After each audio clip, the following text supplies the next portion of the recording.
No? Okay. Sue, how you doing? Hi, it's been a while since I called.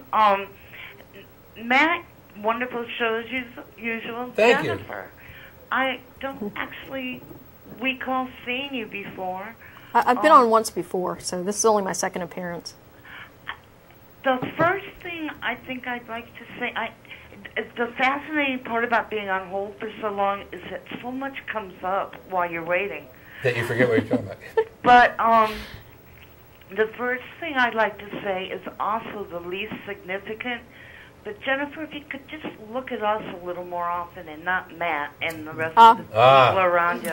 Yeah. I kind of feel like you're not really talking to us, but yeah, that's all TV and not.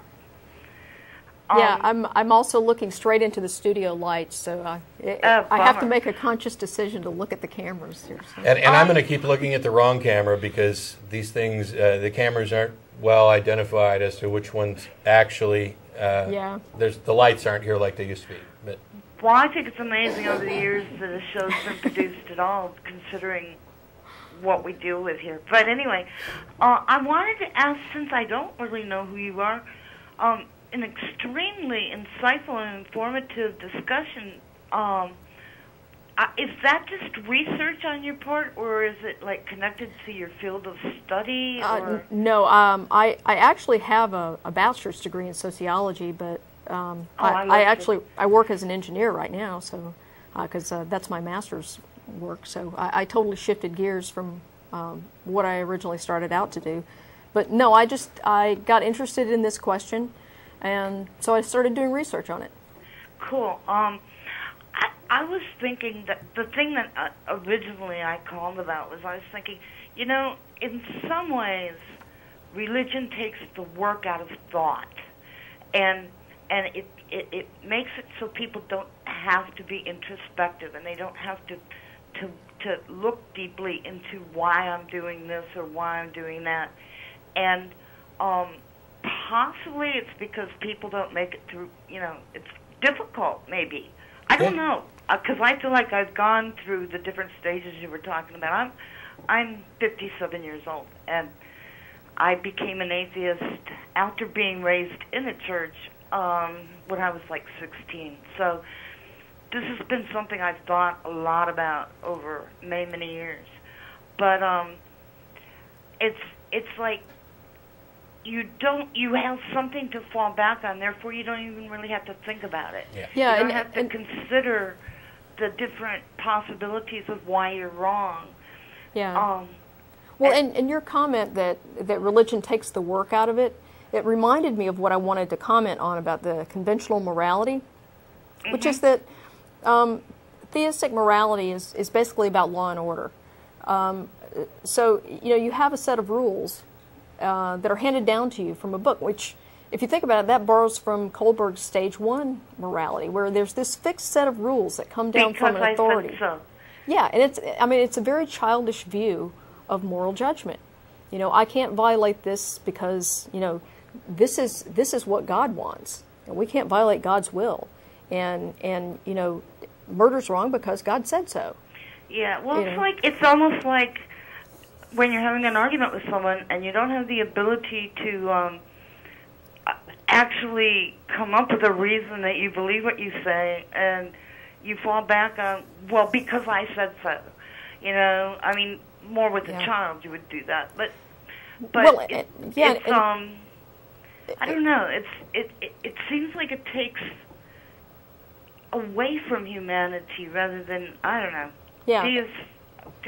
Theism confuses me a lot in the sense that I can't believe how many people totally fall for it, and then it shouldn't be any surprise at all. And you're right on target when you talk about the kind of dogmatic authority that takes the thinking out of it.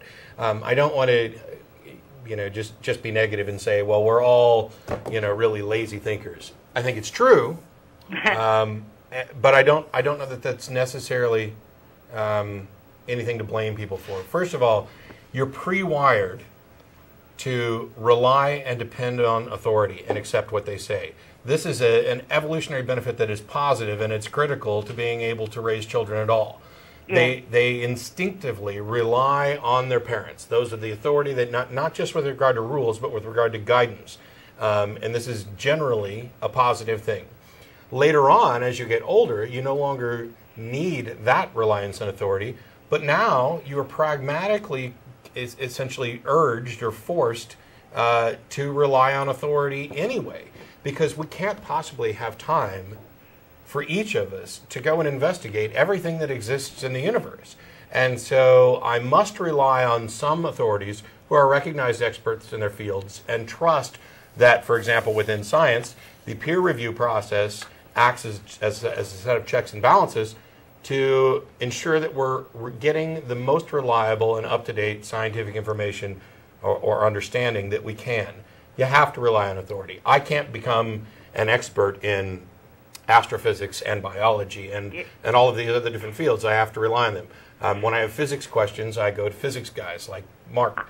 On a simpler way, that's how I feel about the government these days when they try to, when they're trying to change like all of the different social systems and stuff.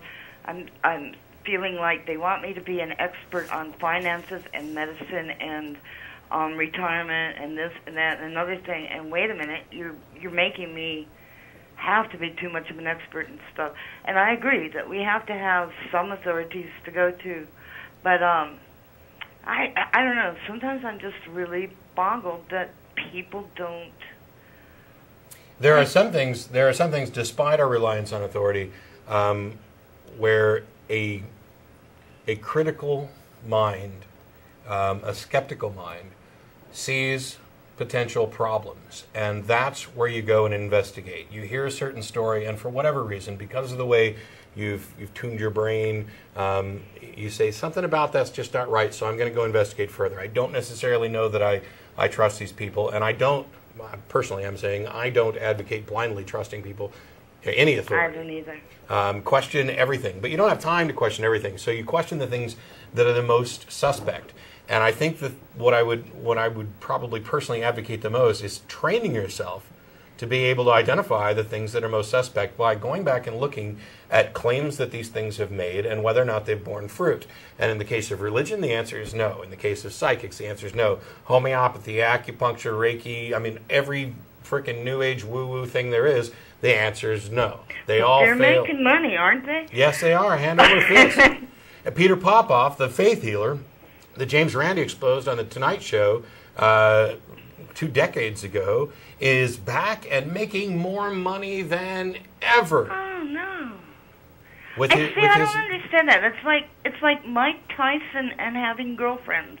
I don't get it. There's a point where it just doesn't make sense.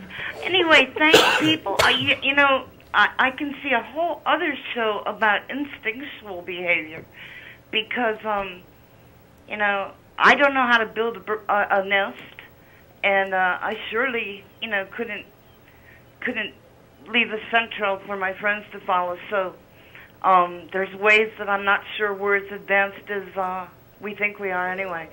I think you'd surprise yourself. You just build a different kind of nest. Well, probably. Well, thanks for the show. I've been watching it since the beginning, and cool. Matt, I think that you probably recognize me. Oh yeah.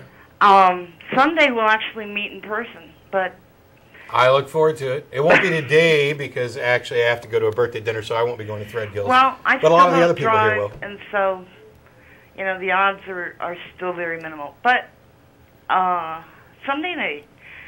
Talk to you later. Thanks, Sue. Bye. Appreciate it.